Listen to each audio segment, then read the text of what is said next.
The moment those bullies ripped my dress in front of the entire cafeteria, I knew my secret was about to come out in the most unexpected way possible. Before we dive in, tell us, where in the world are you watching from? If you enjoy stories like this, make sure to hit that subscribe button, because tomorrow's episode is truly mind-blowing. Let's get started. The fabric of my grandmother's vintage dress was tearing in Tessa Hartwell's hands, and the entire cafeteria had gone silent.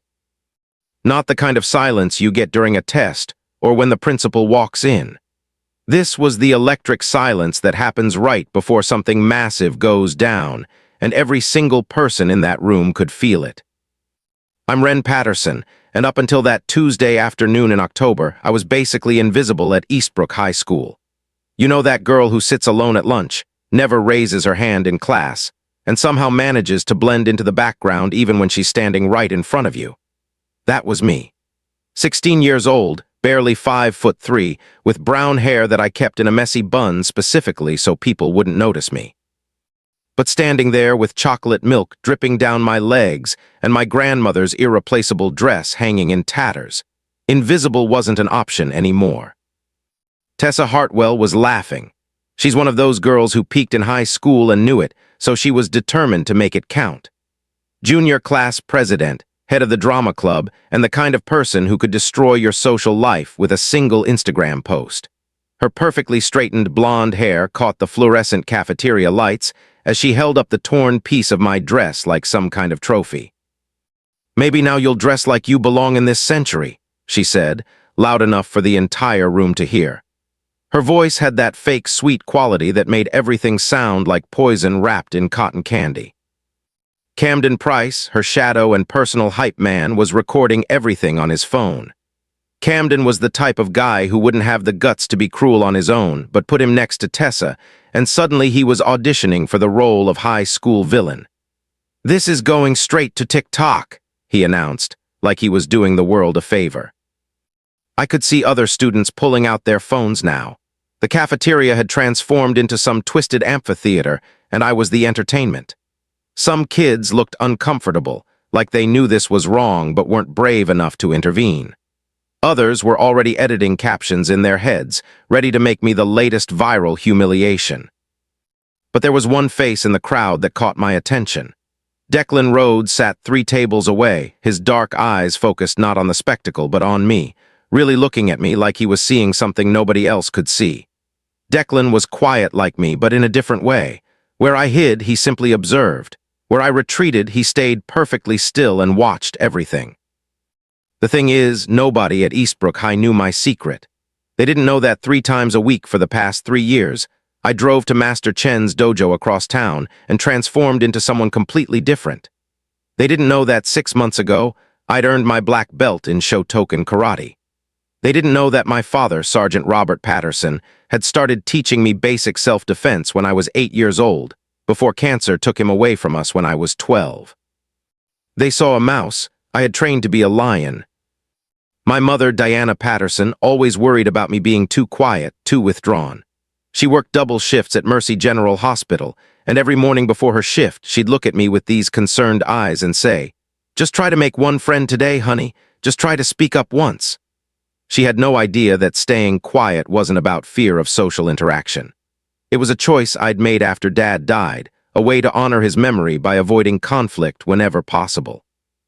But as I stood there, feeling the weight of 300 pairs of eyes on me, hearing the cruel laughter echoing off the cafeteria walls, I heard my father's voice in my head as clear as if he were standing right beside me. "Ren," he'd said during one of our last training sessions in our garage, back when his voice was still strong and his hands weren't shaking from the chemo. "Being strong isn't about looking for fights. It's about knowing what to do when a fight finds you." A fight had found me. Tessa was still holding the torn fabric, waving it around like a flag of victory. The chocolate milk was sticky against my skin, and I could feel tears threatening to spill over. This wasn't just about embarrassment anymore. This was about my grandmother Alina's dress, the one she'd worn to her first job interview in 1962, the one that had been carefully preserved and passed down to me. This was about every kid who'd ever been humiliated by Tessa Hartwell and her crew. This was about the promise I'd made to my father to never let anyone make me feel small. Nobody knew about my after-school secret, especially not Tessa Hartwell. But in 30 seconds, everyone was about to find out exactly what this weak little mouse was really capable of. Let me take you back to that morning, because you need to understand how I ended up in that cafeteria wearing my grandmother's dress and carrying a secret that could change everything. I live with my mom, Diana Patterson, in a small 2-bedroom apartment on the east side of town. She's a registered nurse at Mercy General Hospital, and between her day shifts and night shifts, I sometimes go 3 days without having a real conversation with her. Not because she doesn't care, but because she's literally keeping us afloat by working herself to death.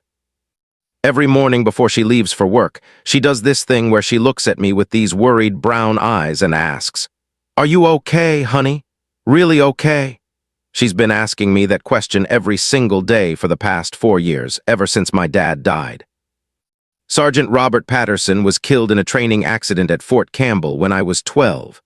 One day he was teaching me how to throw a proper punch in our garage, and the next day 2 officers in dress uniforms were standing at our front door with their hats in their hands. Mom collapsed right there on the welcome mat, and I knew our whole world had just shattered. Dad wasn't just my father, he was my first teacher. Starting when I was 8, he'd come home from base, and we'd spend an hour in the garage working on basic self-defense. "You're going to be a strong woman someday, Wren," he'd tell me while adjusting my stance. "But strength isn't about picking fights. It's about being ready when trouble finds you." After he died, I stopped practicing. I stopped talking much at all, actually. Mom was so buried in grief and medical bills that she barely noticed when I turned invisible at school. I learned that being the quiet kid in the back row meant teachers didn't call on you, bullies didn't notice you, and nobody expected anything from you. It was safer that way. But 2 years later, something changed. I was walking past Master Chen's traditional karate dojo on my way home from the library, and I saw these kids my age practicing forms through the window. The way they moved, the focus in their eyes, the respect they showed each other, it reminded me of those garage sessions with Dad. I stood outside that window for 20 minutes just watching. When I finally went inside and asked about classes, Master Chen took one look at me and said, "You have been thinking about this for a while, yes?" I nodded and he smiled.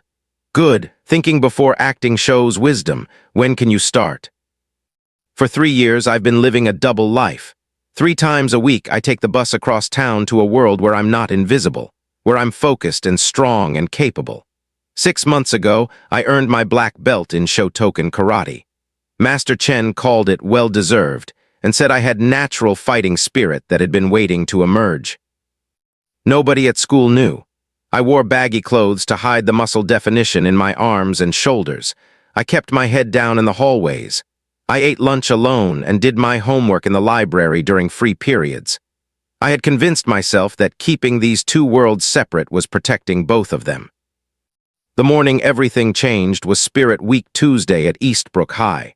Mom had been after me for weeks to try harder to fit in and make some friends. When she saw my grandmother Alina's vintage dress hanging in our closet, she got that determined look in her eyes. "Wear this today," she said, pulling the dress off its hanger. "Your grandmother Alina wore this to her first job interview in 1962. She got the job, met your grandfather at the office Christmas party that year, and always said this dress brought her luck in new situations." The dress was beautiful, a deep navy blue with tiny white flowers, fitted through the waist with a full skirt that hit just below the knee. It was also completely different from my usual oversized hoodies and jeans. "Mom, I don't know," I said, but she was already laying it out on my bed. "Trust me, honey. Sometimes you have to step out of your comfort zone to find where you really belong." If I had known that wearing that dress would put me directly in Tessa Hartwell's crosshairs, I might have chosen differently. Then again, maybe everything that happened next needed to happen exactly the way it did. I learned early that being invisible was safer than being a target. What I didn't expect was that Tessa Hartwell would make me her personal project anyway, and that one torn dress would finally force me to decide which version of myself I was going to be. The cafeteria at Eastbrook High is like a battlefield with lunch trays. Every table has its own ecosystem, its own hierarchy, its own unspoken rules about who sits where and who talks to whom. I had learned to navigate this social minefield by becoming a ghost, eating my sandwich at the corner table near the emergency exit where nobody bothered to look. But wearing my grandmother's dress made me visible in all the wrong ways. I was halfway through my turkey sandwich when Tessa Hartwell's shadow fell across my table. She didn't just walk over, she made an entrance. Her designer boots clicked against the linoleum floor with the kind of confidence that comes from never having to worry about consequences. Camden Price trailed behind her like a loyal puppy, already pulling out his phone because he could sense something was about to happen. "Oh my God, Ren," Tessa said, her voice dripping with fake concern. "Where did you get that dress? A thrift store from 1985. I looked up from my lunch for the first time all semester. Tessa was even more intimidating up close. Her blonde hair was perfectly straightened, her makeup was flawless, and she wore her popularity like armor. Everything about her screamed that she owned this place and everyone in it. Camden snickered on cue. "It looks like my grandmother's curtains," he added, holding his phone higher to get a better angle. I could feel the entire cafeteria starting to tune in to our conversation. Heads were turning, voices were dropping to whispers, and that familiar electric tension was building in the air. This was how it always started with Tessa. A small comment, a little audience, and then the show would begin. "It's vintage," I said quietly, hoping that would be enough to make her lose interest and move on to someone else. But Tessa had apparently decided I was going to be today's entertainment. "Vintage," she laughed, the sound sharp and cutting. "More like ancient. Seriously, Ren, did your mom find this at a garage sale? Because I'm pretty sure my great-grandmother owned something exactly like this." She reached across my table and deliberately knocked over my water bottle. The water spread across the surface, soaking my napkins and threatening to reach my sandwich. But that wasn't enough for her. As I scrambled to clean up the mess, Tessa picked up her chocolate milk carton. "Oops," she said, and poured the entire thing directly onto my dress. The cold liquid hit my lap and legs, immediately staining the navy fabric. I jumped up instinctively, but that only made it worse. The chocolate milk dripped down my legs and onto my shoes, creating a sticky, humiliating mess that everyone could see. "Now that's more like it," Tessa said, clearly pleased with herself. "Much more your style." The cafeteria had gone completely silent now.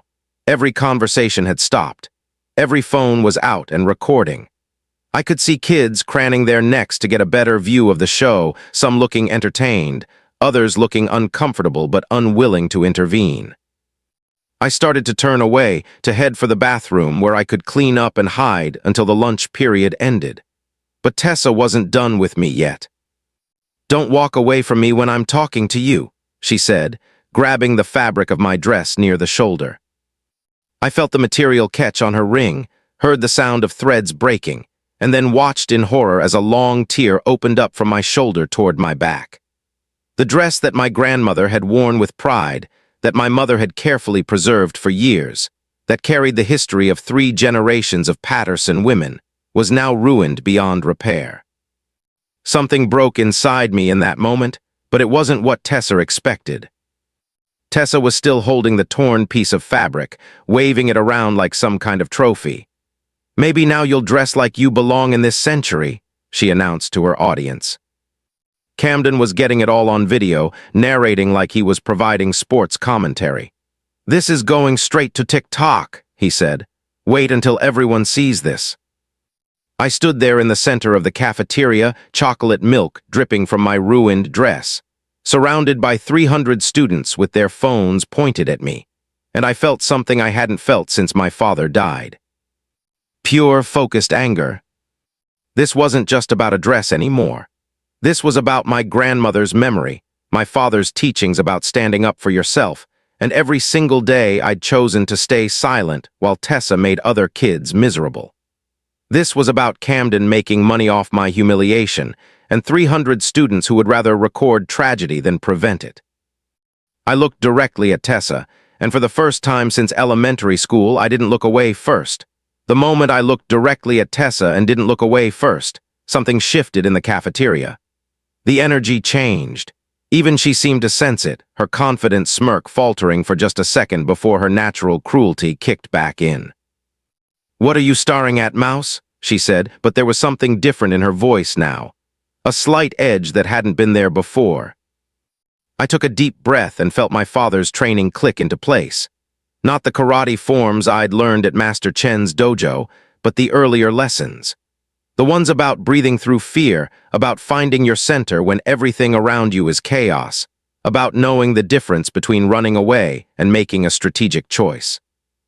This was the moment I had to choose which version of myself I was going to be for the rest of high school. The invisible girl who let bullies destroy her family's memories, or the daughter of Sergeant Robert Patterson, who had been taught never to start fights, but always to finish them.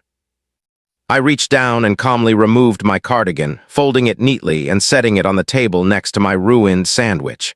The movement was deliberate, controlled, and completely unexpected. The cafeteria, which had been buzzing with excited whispers, went dead silent again. Camden lowered his phone slightly, confused. "What's she doing?"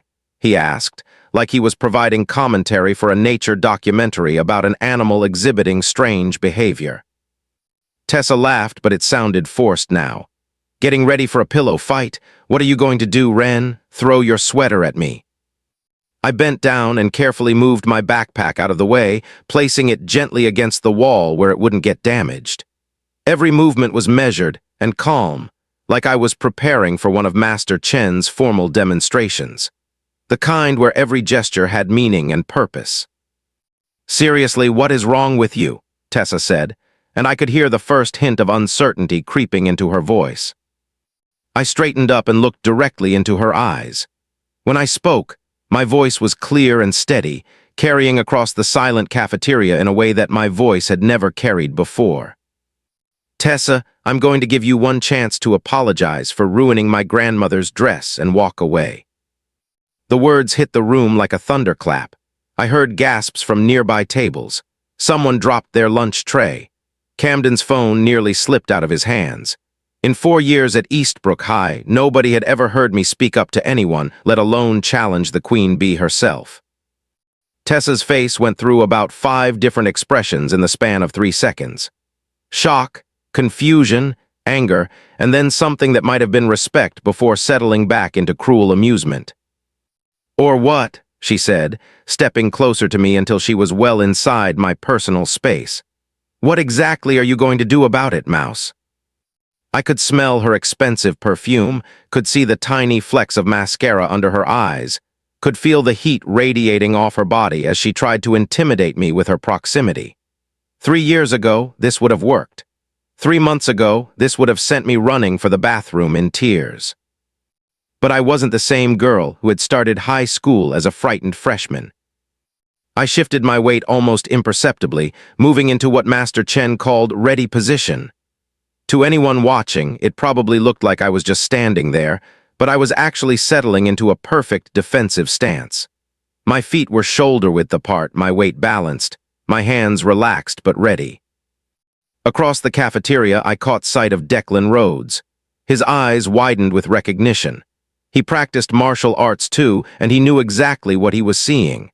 I watched him sit up straighter in his chair, suddenly very interested in what was about to happen. Tessa, oblivious to the change in my posture, decided to escalate things. She placed one perfectly manicured finger against my shoulder and pushed, trying to knock me off balance. "Answer me," she said, pushing harder.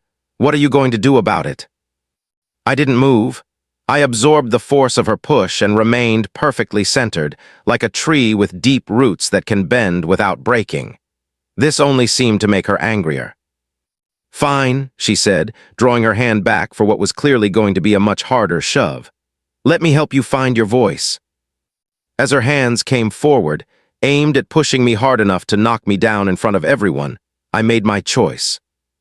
3 years of training, 4 years of silence, and a lifetime of my father's wisdom all converged in that single moment. Tessa's hands came forward fast and hard, aimed directly at my chest with enough force to send me sprawling backward onto the cafeteria floor. She wanted me down, humiliated, defeated in front of 300 witnesses who would never let me forget this moment. Instead, I moved. My hands came up automatically, catching her wrists in a grip that Master Chen had made me practice 10,000 times.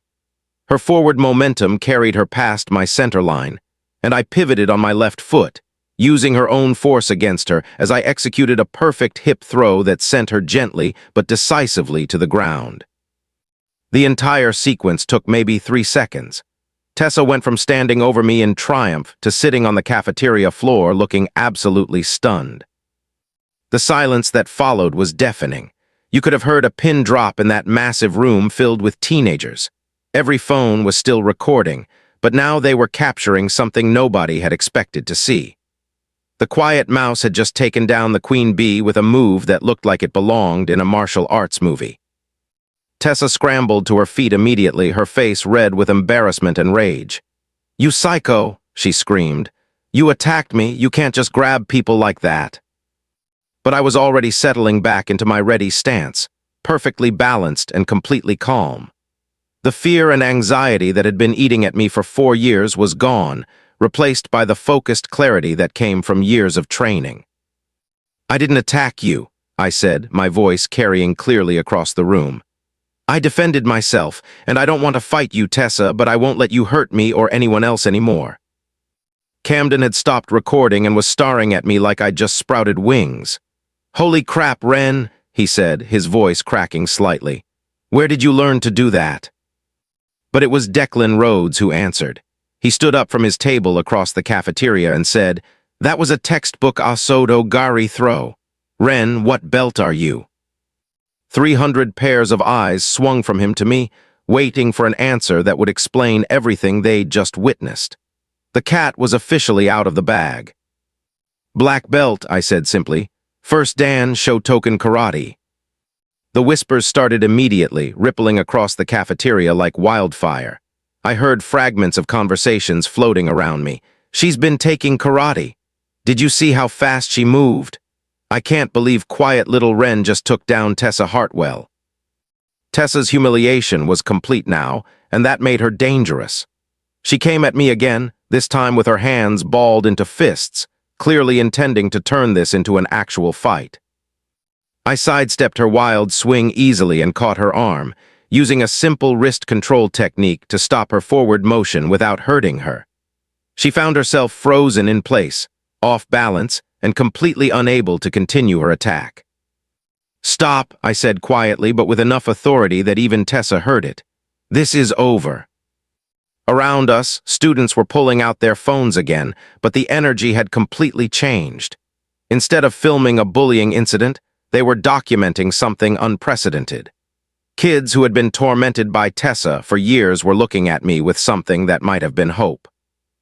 A sophomore girl named Maya Chen, who I'd seen Tessa reduce to tears just last week, was standing on her chair to get a better view.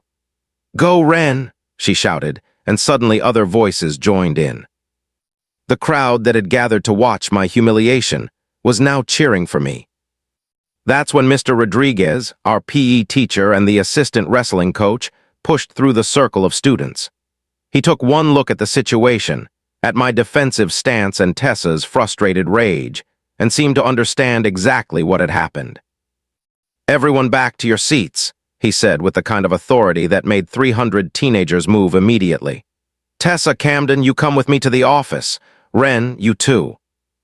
As the crowd reluctantly dispersed, still buzzing with excitement and disbelief, Declan walked over to me. "That was incredible," he said quietly. "How long have you been training?" 3 years, I replied, finally relaxing my stance as the immediate danger passed. He smiled. "I've been doing karate for 4 years, and I've never seen anyone handle a situation like that. Your sensei must be amazing." For the first time in 4 years, someone at Eastbrook High was talking to me like I was worth knowing.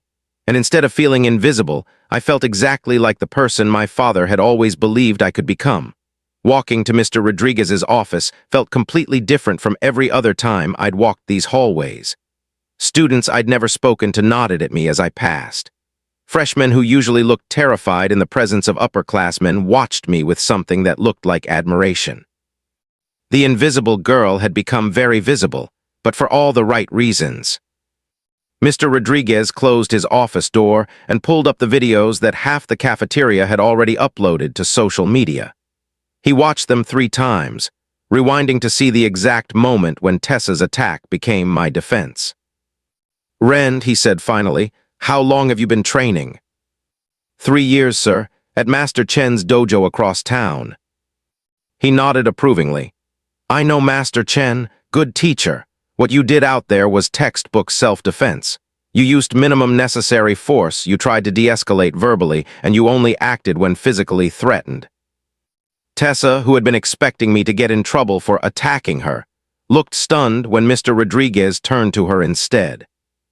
"Tessa, you're suspended for 3 days for bullying, destruction of personal property, and initiating physical contact.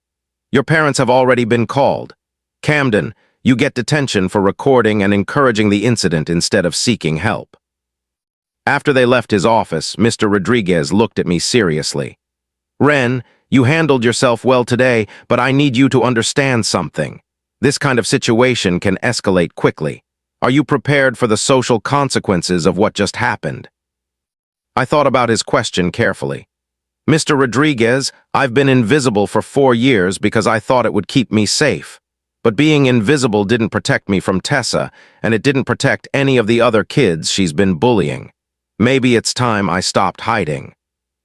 When I got home that afternoon, my phone was buzzing constantly with friend requests and messages from classmates I'd never talked to. The video of the cafeteria incident had already been shared hundreds of times, but unlike the humiliation videos Tessa usually created, this one showed something different. It showed a quiet kid standing up for herself with grace and skill. Mom was waiting for me in the kitchen, still wearing her scrubs from the hospital. Someone had already called her about what happened at school. "Diana Patterson raised no quitters," she said, pulling me into a hug that smelled like antiseptic and love. "Your father would be so proud of how you handled yourself today. You stood up for yourself without becoming the bully."